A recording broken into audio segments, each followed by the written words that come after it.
Hey everyone, Anthony Fantano here, internet's busiest music nerd. Hope you are doing well. And today we have an exclusive conversation with the mastermind of one of my favorite albums of 2026. We have Australia's own Mr. Genesis Owusu. Redstar Woo and the Worldwide Scourge is his new record. We're going to talk about that and anything else that comes up in the conversation. Dude, it's been a while. Thank you for making the time. Of course. Thanks for having me, man. Once again, 3 for 3, we back. Once again, the first time that we had a conversation, the best and most memorable quote is when I was asking about how conceptual you are were from the jump. You said that basically the reason for that is, and why you stand out in that way, is that these other artists pussy, if I remember correctly. You said something along those lines. Yes. And I want to know, in the face of a crumbling, burning world, which this record is obviously very much in reaction to, what sort of keeps your nose on that grind? I think especially during a time where there is a lot of fear and hesitation from a lot of different artists from genres across the board. I don't think any one genre is kind of unique in this. Like this kind of fear to touch that third rail, acknowledge what's going on, or maybe even, I don't know, cause too much of a stir, anger people, or even date your music in some way by basing it upon sort of these very dire times that we're in the midst of at the moment. What keeps me set? I mean, it's the same sentiment. These other artists pussy. It's the same thing throughout the years. But no, I think people are in this medium for a bunch of different reasons, and they have their primary motives for being in this medium differ. Like some people want to make music to garner fame or to just like make beautiful memories or sonic backdrops for people to create beautiful memories too. And putting in commentary of the world doesn't fit into their primary motives for being in this medium. Whereas my primary motives for being in this medium is to authentically express myself. And as a person who is a yapper, unapologetically political in my very being, to try to ignore what's going on around me would be a betrayal of self and a betrayal of why I am in this medium. If speaking what I see around me, speaking my truth, comes with any kind of I guess like harbors me in any way, hinders me in any way in regards to like reaching certain opportunities or blah, blah, blah. It's like that doesn't really matter. That's not what I'm in the game for. Like my dad came to Australia and he stacked shelves so me and my family could live. So it's like there's no world where you know a social or like hierarchy of money decides someone's character. So if I need to stack shelves like my dad did to keep the purity of my art, then so be it. It's kind of like that's what I'm in this for, just to express authentically. So that's what it is. Well, to jump off those last points you were making there directly, I mean, I think you, in your own way, and obviously there's different levels of success in the music industry, but certainly, you've displayed in your own way that like, you can approach these topics and still see some pretty immense success for what you're doing. I mean, from what I understand, you've, had some pretty impressive chart positions over there in Australia.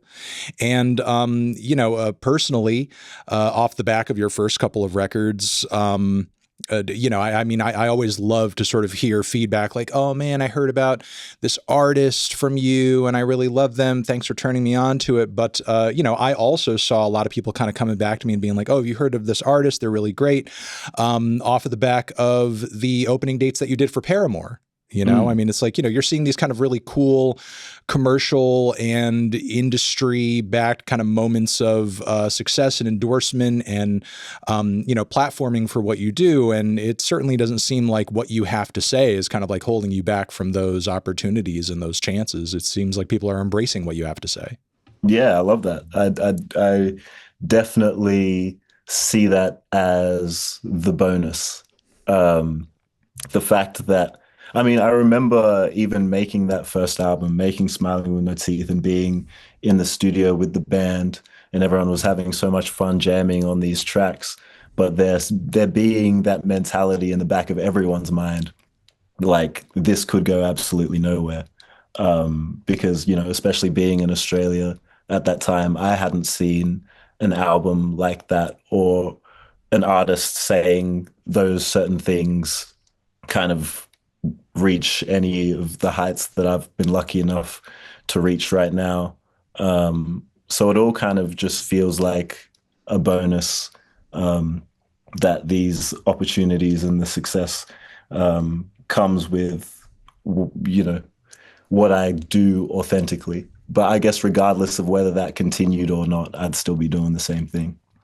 Well, now that at this point, 3 albums in, three successful, I would say, albums in, 3 creative, successful ventures, how does the creative process of this new record sort of differ from anything else that you do, or have done in the past? Now that sort of like things are a bit more established, there's not so much a surprise as to whether or not anybody would actually be there on the other end of the album, excited and curious to listen, and people sort of more or less have a familiarity of you on some level and like what you do. There's expectations there. Does that sort of come into mind at all with this new record when you're coming up with a new thing to say or a new sort of like approach to take musically?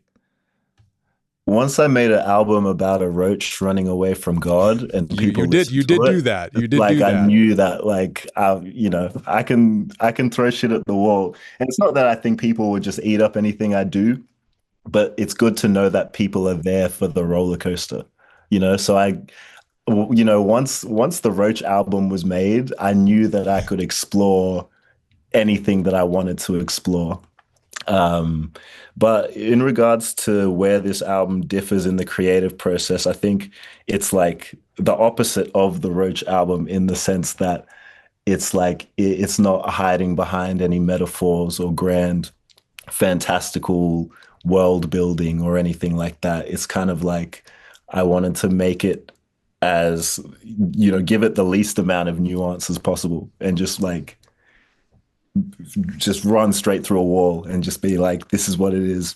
This is exactly what I see and exactly how I see it. Um, and there was something you said at the start where there was some people might hesitate to date their work by, talking about the here and now. And it's something that came to my mind as well. But I just felt that I use my music and my art as my vehicle to speak, and this is what I wanted to speak about.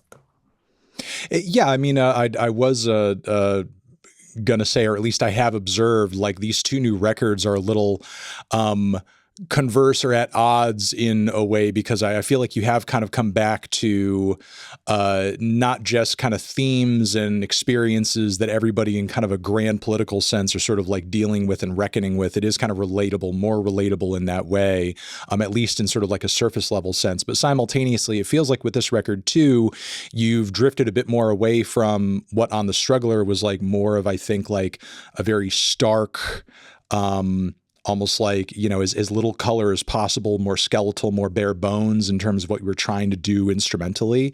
Mm. Is there sort of like, any other kind of decisions that were informing the musical changes and contrast that we're seeing between these 2 records in terms of like going more lush or approaching a wider variety of genres and getting more colorful?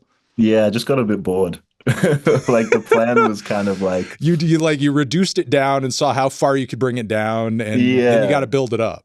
yeah, exactly. The plan, I remember the plan was like make Smiling with No Teeth. That was the genre blending, I'm just gonna touch every, sonic touch point that I can touch.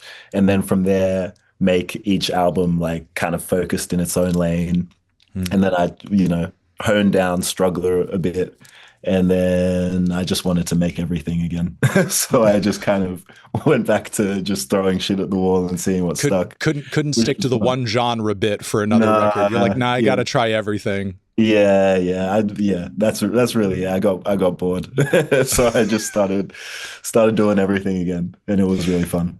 Were there some sounds, or I mean, there are in my mind, but for you personally going into it, were there some sounds that you sort of had ambitions for in terms of stuff that you might want to make sure you touch upon that you haven't embraced quite so hard in the past? I mean, I know personally, like listening to the record, some of the influences or like vibes that stick out to me most are some of the new wave flavored cuts, or even like the kind of psychedelic funk, like Sly Stone kind of stuff on the record.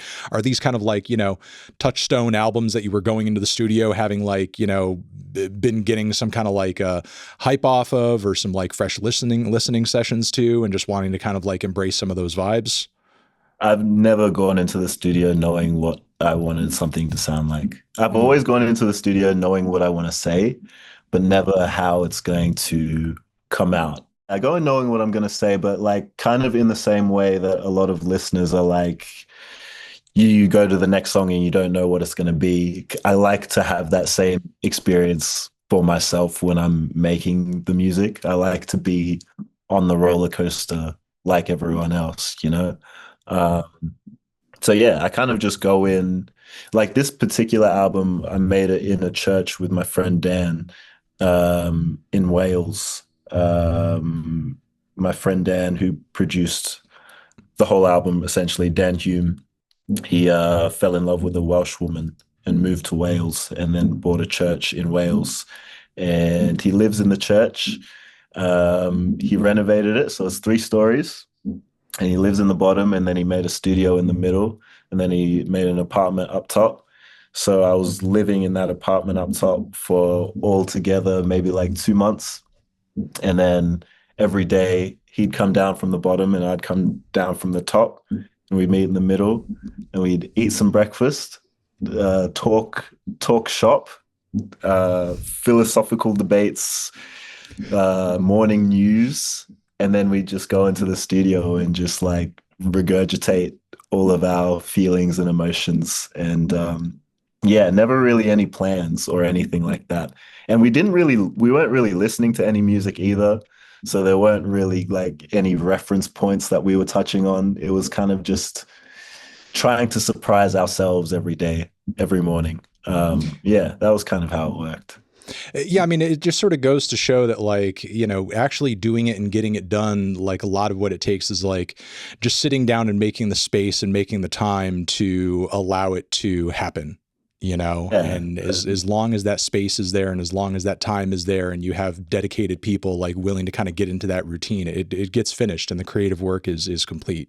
yeah, 100%. I think that is like something that was a bit harder for me to grasp when I was making Struggler because I was still like touring off of Smiling with No Teeth and I was doing a bunch of other stuff and then trying to make the album at the same time. And it was like my first time working with deadlines and like trying to multitask a bunch of different things. So coming back to this album, it felt like yeah, I got to give myself space again. And I was literally like I was in a town called Barry in the middle of Wales, and it was like real small town living. Um, their claim to fame was James Corden's first show was filmed there, Gavin and Stacey.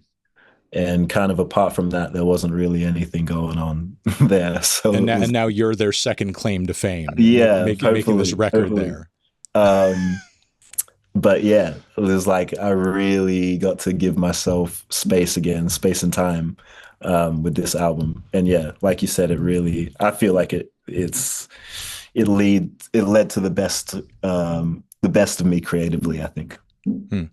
When it comes to your yapping and the yapping on this record that you acknowledge that you do, I feel like there are a lot of different ways that you can go about talking about a lot of these topics, especially without like obscuring them or turning them into metaphor as deeply as you did on Struggler. But still, like, with that being said, I think one of the most notable things about the record, and this was, pretty clear about it from the outset with like teasers such as Pirate Radio, you're not just like engaging with issues, but like you're naming names, like you're pointing fingers, like you're laying these problems directly at the feet of the exact people who are like responsible for them. Is there, a reason that you decided to go about bringing these issues and bringing these problems up in such a bold and blunt way? Did it feel like that was more appropriate rather than trying to find some like artsy, poetic, kind of symbolic switch out to throw in there instead for people to look at and be like, oh, he means this by it? Is there a reason for taking that approach instead? As as an artist in general, I love ambiguity, Hmm. which is why my first two albums were the way that they were. I love things having space for interpretation.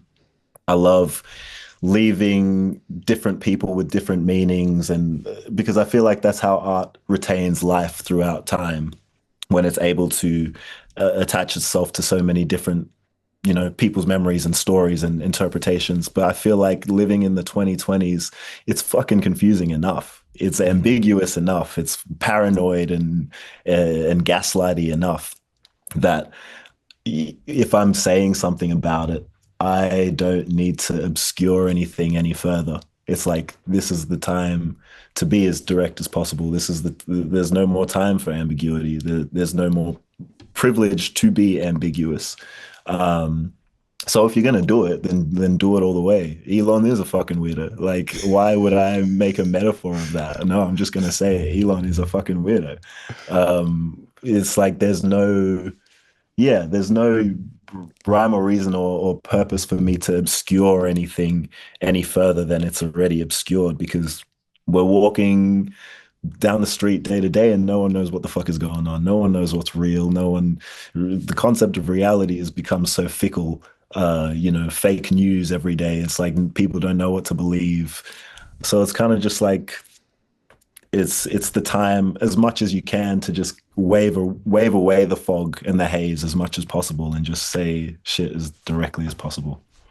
Yeah, and as like artists and commentators of all stripes, as beautiful and as powerful as like metaphor can be, I feel like we're also in the act of trying to make anything that people engage with or care about on any level.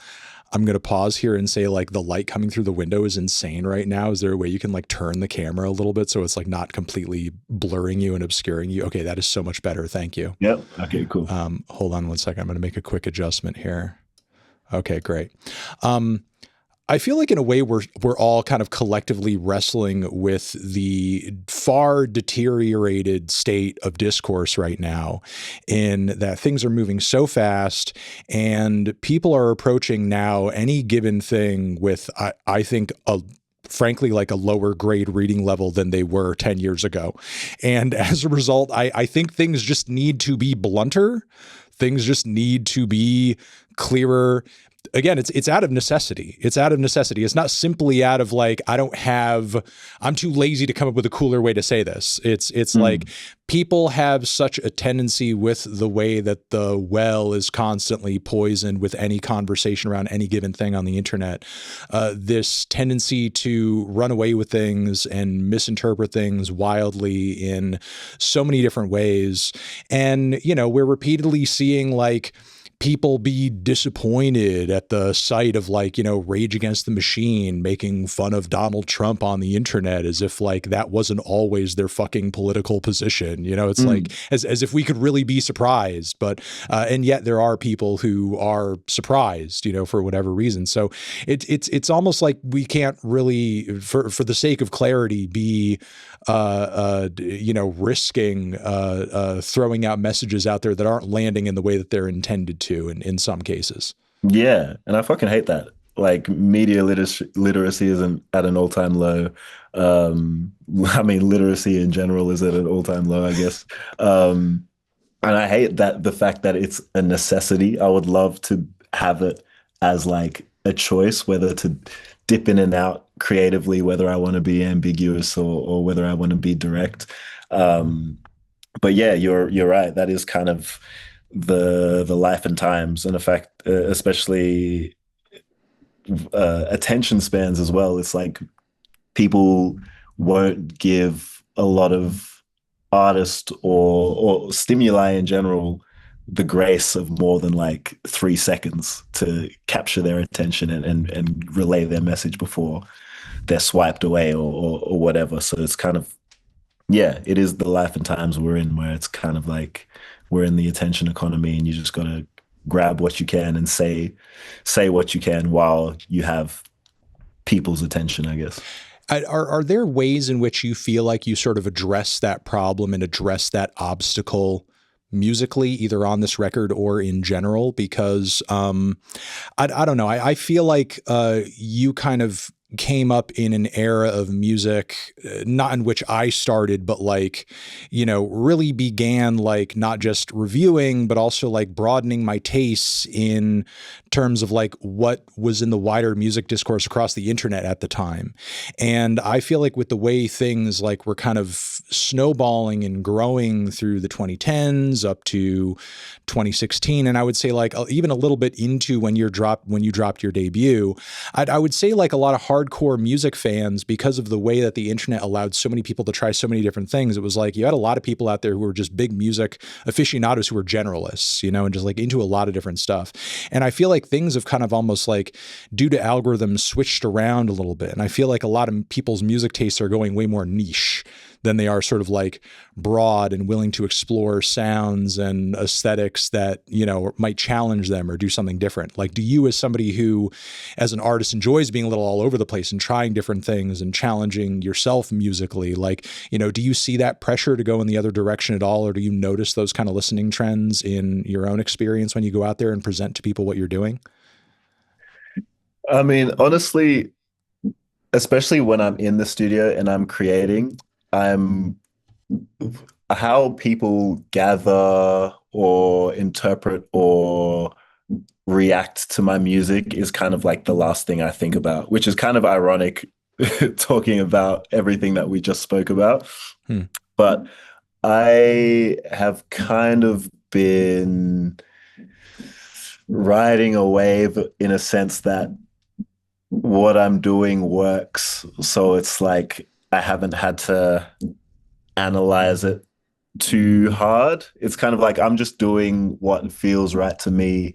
And I'm very lucky that it's come with some modicum of success and attention. Hmm.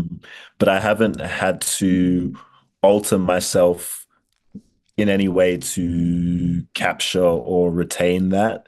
And I wouldn't. Um, but yeah, I don't know. A lot of the time I'm just moving off vibes, to be honest. Like it's I'm doing what feels right to me, and it's gathering the attention of a lot of the people it should. And um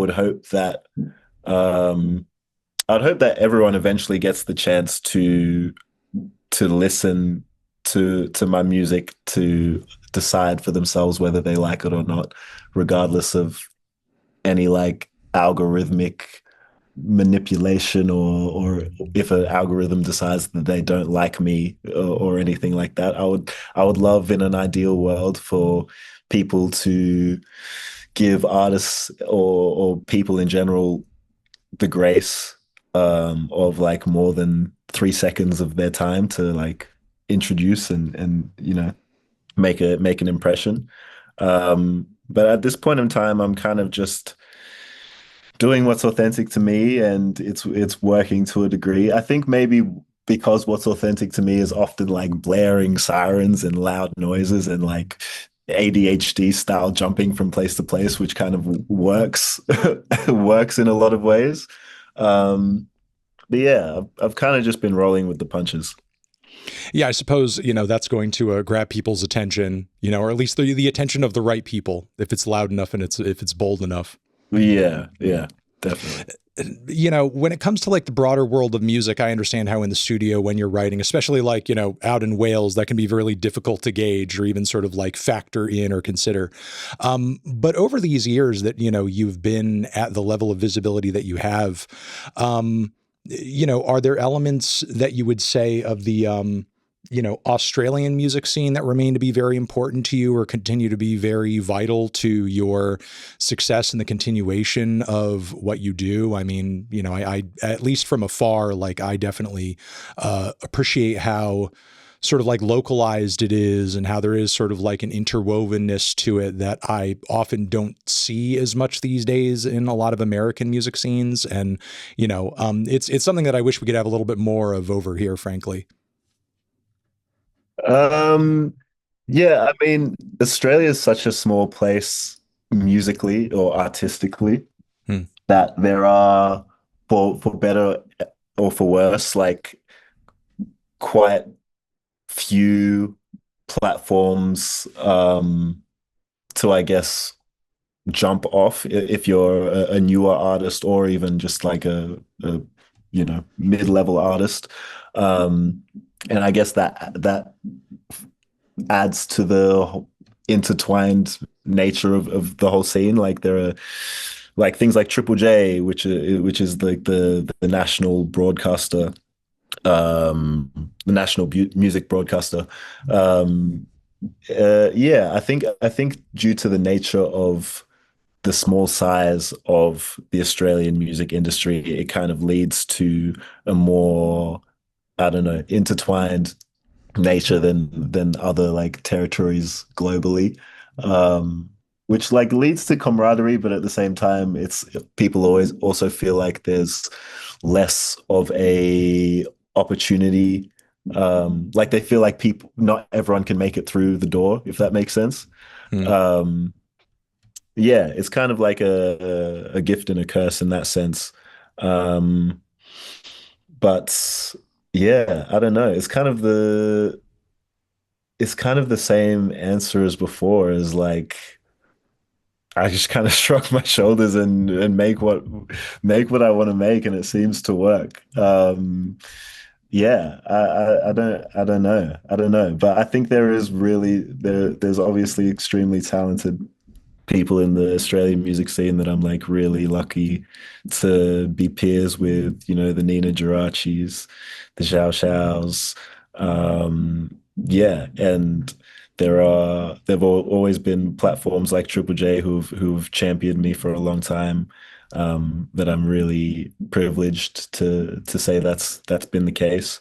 But yeah, at the same time, I'm trying to get this music out globally. I'm trying to reach ears across the seas. Um, yeah, so I appreciate you also being one of the platformers of my music. Um, yeah, we're trying to take this thing worldwide. Thank you. We always appreciate a Nina Geraci shout out over here. I wanted to ask you about, obviously future opportunities people will have to experience this record and the music on it live, and kind of contrasting that with the fact that the struggler era, as stripped down in some senses as it was musically, it did also kind of like come with its share of outfits and sort of like narrative components in the live setting, which I imagine especially during those Paramore shows were kind of striking for those who maybe weren't anticipating them when were being introduced to you for the first time. Are there some kind of like visual and narrative components to the way this music is going to play out live on this new record that you're sort of like thinking of and conceptualizing at the moment or getting ready to kind of like put in front of people? Yeah, so a lot of this album, because the like one of the main factors musically is like getting back in touch with community and like face-to-face interaction, touching grass, if you will. Um, a lot of Shame there the wasn't a song on here titled that, but yeah, next one, continue. Redstar Wu 2. Maybe the next non-album single. Yes. Um, the live show kind of tries to hearken to that theme as well. I did a run of shows in the round, which was sick. Like the stage was in the middle and the whole crowd was around. Hmm. and I did some shows at the Sydney Opera House and a few venues in Melbourne with that theme, which was really cool because it was kind of like everyone is the front row, um, and it's kind of like yeah, it just brings more of a 360 experience to the whole thing. And then this latest run of shows is kind of bringing this pirate radio, underground rave, block party type of aesthetic to the show.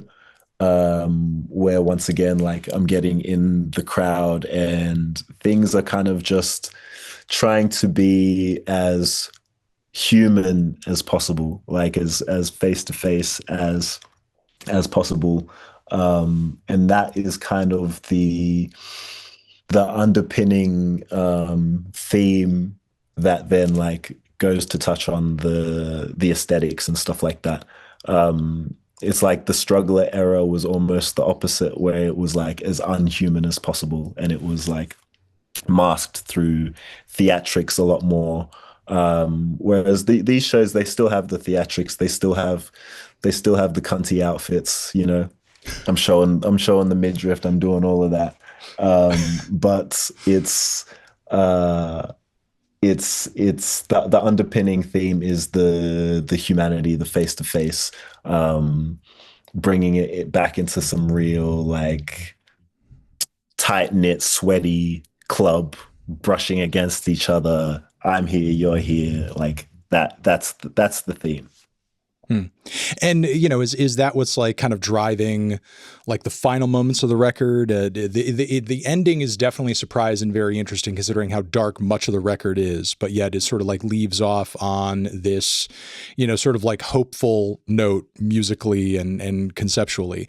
Like, again, is that sort of the element that's driving those feelings? And, despite all of the roughness and all the nastiness that sort of like drives a lot of this record's core tracks, what personally kind of keeps you looking forward to the future, or hopeful that things can get to like a better place?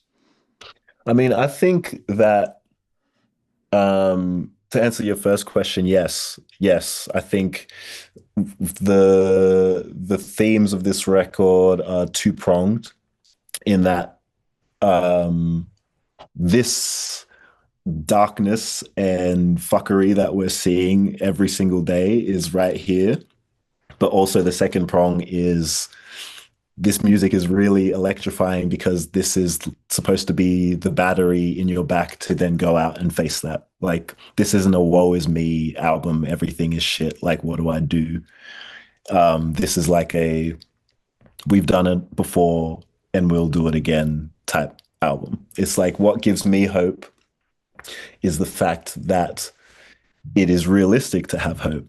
It's like the reason that a person like me can vote is because my predecessors and heroes fought against huge imperialistic entities and won. The reason why my country of Ghana is an independent country is because they fought against huge imperialistic entities and won.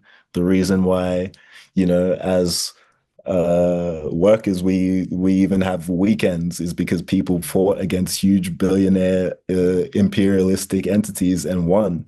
So it's like in this time and space where the bombardment of this information is so oppressive and it can feel like doing anything in any kind of positive step is impossible, it's like it's a good reminder to look at history, look at the community and the people around you, and see what we've done so far and see how we've gotten the good things that we've gotten so far. That's what keeps me going. Reality itself. This is a realistic feat.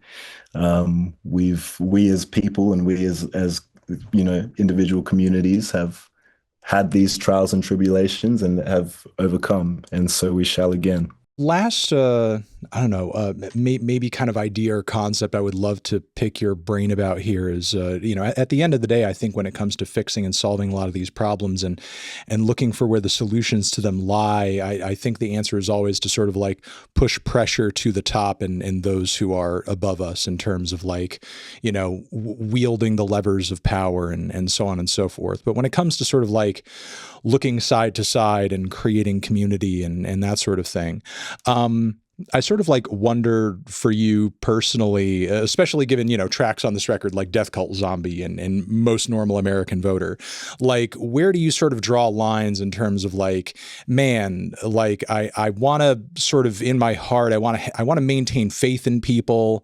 I want to continue wanting the best for like my fellow man. I want to continue building and I want to continue reaching out to people and connecting. But simultaneously, there is like this element of, I don't know, whatever you want to call it, but like there are people who you run across who, for whatever reason, seem like they're too far gone. They've like drunk too much of the Kool-Aid, and it's like, at what point are you kind of like breaking things off and deciding like, no, this is the kind of person who it's like, I just can't save or touch. Maybe just for right now, it's like maybe some point in the future or something, but like for right now, it kind of seems like they've turned in a way and it's like, it's donezo. Yeah. Yeah, no, I totally get you. I mean, I can't like pinpoint a specific like line in the sand where it's like, okay, this is way too far gone, but there are people who are too far gone, definitely. Um, but I feel like there are also people that feel like they're too far gone, but it's not the case. It's like I feel like we don't even give each other the grace to figure out if we're too far gone because we're not even seeing each other in real life anymore. It's like Hmm. it's so easy to see someone as your enemy when all you see is like this 15-second caricature of them through a screen, like saying the most inflammatory shit that they could ever say. And I think, you know, when it comes to coalition building, by no means am I trying to be like some like centrist, like kumbaya. It's okay, you hate trans people. It's like, okay, I'll like blah blah blah. It's like by no means is that the case, but it's like when it comes to coalition building, it's like yes, there are people who are too far gone, but there are also people who you know, maybe just piss you off and you don't have to like everything about them because coalition building has never been about like kumbaya, let's hold hands and forget our differences. It's always been about we are in a boat where we have a shared grand issue that it would be in both of our best interests to try to deal with together because there's always power in numbers and power in people. So let's fix this issue, with the power of people and the power of numbers. And then, we can go about these different agendas in whichever way we want to go about these different agendas.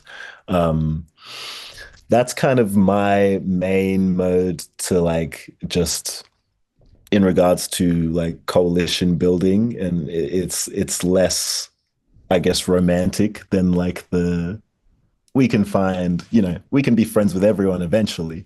Um, that's not really the mode I work in. But at the same time, I do think there are people that can be reached through something as simple as like getting the fuck off your phone. And I always feel like the old man yelling at cloud when I say shit like that.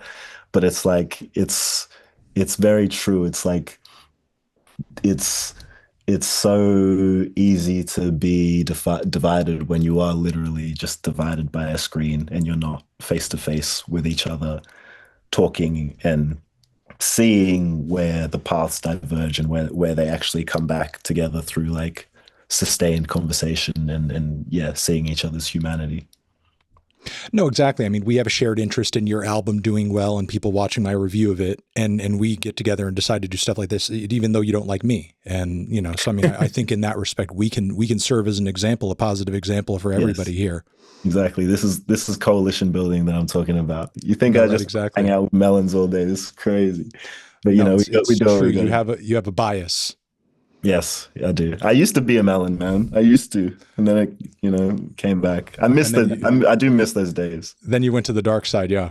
Yeah, I was How more how dynamic. how I'd long is try. this? Again, you we used to be on the same side. How long did it take? How long is this transition here? It's been a while since Um, you've been in melon territory. yeah, it's been a hot sec since melon territory. I think like it took like a year for me to rehabilitate Damn. from melon mode. Grown that much in a year could never be me. I wouldn't see that motion in a year for sure. Never. I don't know, man. I'm trying. I might go back to melon mode for real. Like you've got something going. Wait until the next album. You know, Yeah. let it breathe for this one. This is a good vibe for this record for sure. I might hit the Coolio at one point. Do you remember Oh Coolio? wow, do I? I'm a millennial. Do I remember Coolio? No, Yes. not even remember Coolio, but like, because at the start he had the full head of hair, but he also had the antlers. But Yeah, then as it went, he lost all the hair except the antlers. And I remember seeing him, and he had custom hats, like just with the yeah. holes Just for for the ant. those little bits Yeah, that were coming out the side. Yeah, maybe yeah. maybe I'll hit the Coolio at some point. I'm looking forward to it. Dude, thank you for taking the time and talking with me about the album, the live show, everything else. Appreciate it.